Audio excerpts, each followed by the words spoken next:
All right, time to do a little video editing and kind of catch it up here a little bit.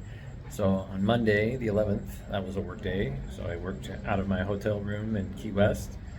Kind of a good celebration there, Key West, 2,400 miles down, and probably another 4,200 to go, 4,300, somewhere around in there. We don't, so that's great.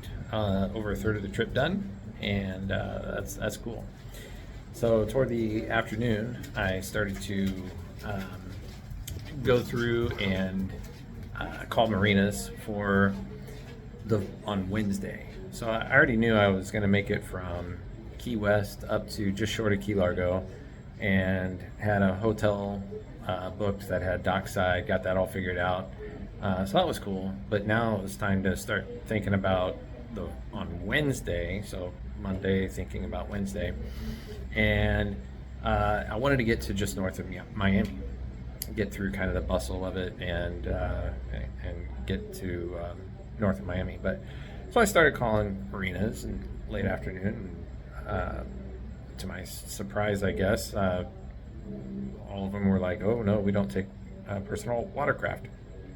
And I figured that would be the case for a lot of the marinas, but it was the case for like over 20 of them. I called and I called and I called, and okay, well, if you don't take them, do you know who would? Well, try this guy, try this one, try this one, and that bounced me all over the place. And late in the afternoon, it was getting to be 5 o'clock, and they were starting to shut down, and I had nothing. And so I was really, number one, being told no 20 times. Well, there's a girl joke in there somewhere, but I was just like getting anxious and getting depressed. Like, what am I going to do? I need a place to stay. So I threw it out to Facebook and the Great Loop org page, and got some advice. Number one, go further north, and that was good advice. And then also some contacts. But so Monday was, I'm outside my hotel room. You're gonna hear all the noises. Anyway, Monday was really stressful, and just like, what am I gonna do? And I was leaving the next day on Tuesday.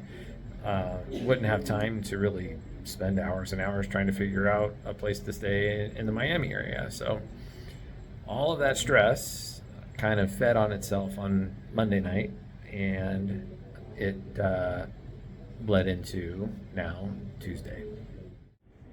All right, Tuesday, July 12th, and here in Key West. And one of the nice things about getting a hotel room close to the downtown area is where I'm at. My slip is all of 2 or 3 blocks from Duval Street, and my hotel was just a block or two off Duval, and that was kind of nice to be so close to where the action is, not have to take a taxi or Uber. But the one bad thing is I get a workout before I even start jet skiing, because who gets an Uber for 2 blocks? And so I had to lug the 90 pounds of gear that I'm carrying with me, and work up a nice little sweat just getting to the slip. There's some saying about red skies and dawn and all that stuff, but it's a 100-mile run today, a little less, maybe 95, up to Tavernier Key, just short of Key Largo, basically, and riding out on the outside the whole time, because I'm not. There's more regulations on where skis can ride on the inside, so we'll just blast it on the Atlantic side.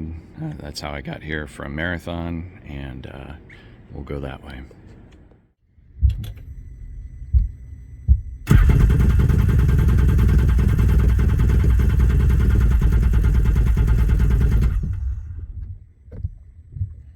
Well, it's daylight, and I've been trying to get my machine started for about 30 minutes now, and now starting to call mechanics. So this is the part of the trip where I knew something would happen, and so I've got to expect that, you know, the machine's not going to run flawlessly for 500 hours, but it definitely tries the patience, and it's one of those bigger obstacles to overcome on the trip, right? It's like when things are against you, dig deep.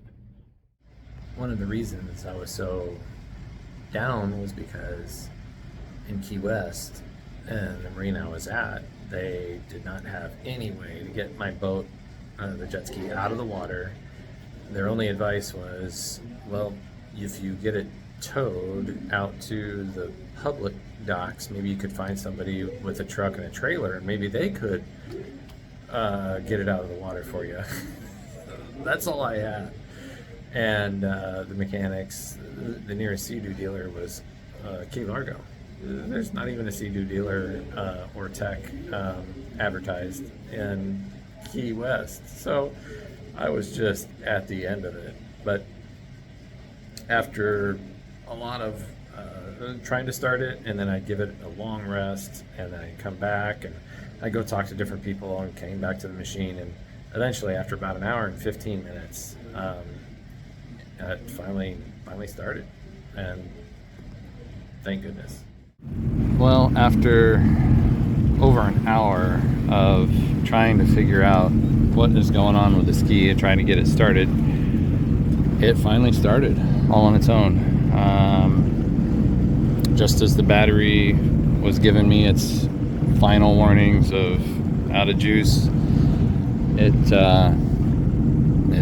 turned over and started. So, and once it started, no problems. I shut it off for 20 minutes. Started right up. And so just very interesting what's going on. I've got a call into some service techs to see if they can help me out, especially as I get closer to the next Sea-Doo dealer. Well, maybe someday, huh? Bye-bye, Key West. That's Mallory Square, looking into the sun there. But bye-bye, Key West, and out in the Atlantic to head to just short of Key Largo.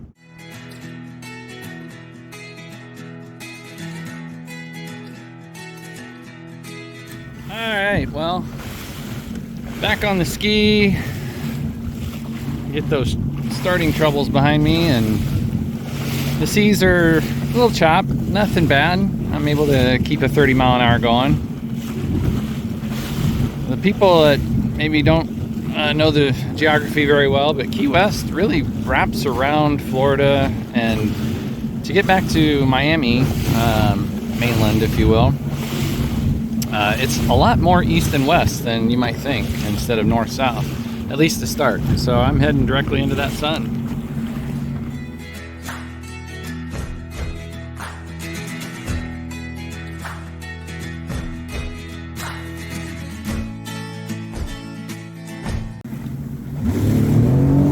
I got me a little engine up ahead, smoothing out the waters a little bit for me. He's pulling a boat, so I'm hanging back a little bit, but at least I can sit down for a while and relax. Relax is too strong of a word.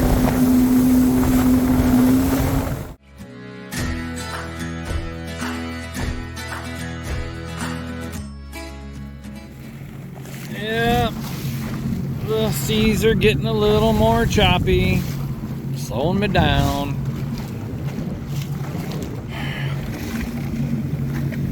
That was a Pop-Tart.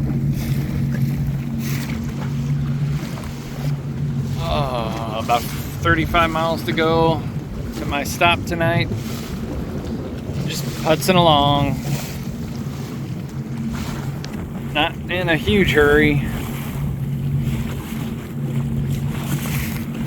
other than to get off these waves.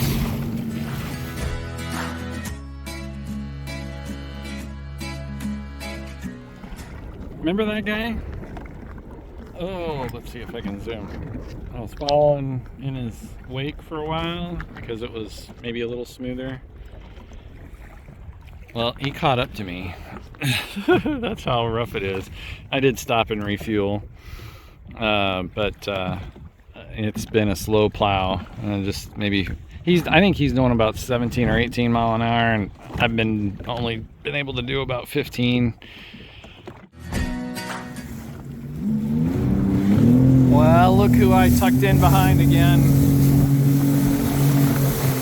The only problem is he is going just under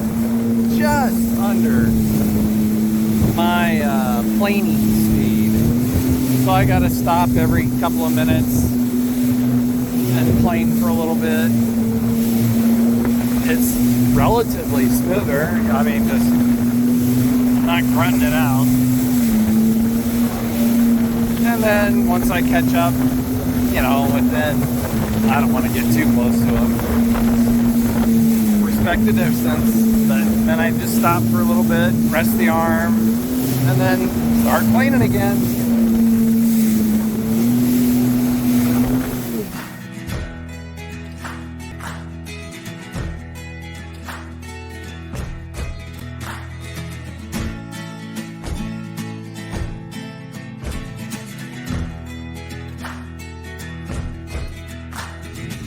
Alright, coming into my hotel. It has its own dock, which is nice. Have the ski right next to the hotel room and be able to work on it a little bit. I've lost my cruise control 2 days ago coming into Key West. So I got to get that repaired, and my flagpole is missing one of the attachments there, so I gotta fix that. But looky here, my first manatee sighting.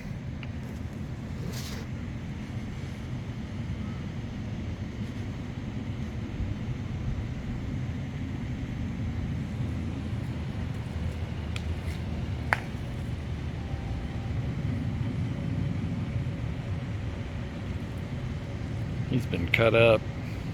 Ouch. I am right outside my hotel room door. 3 of them.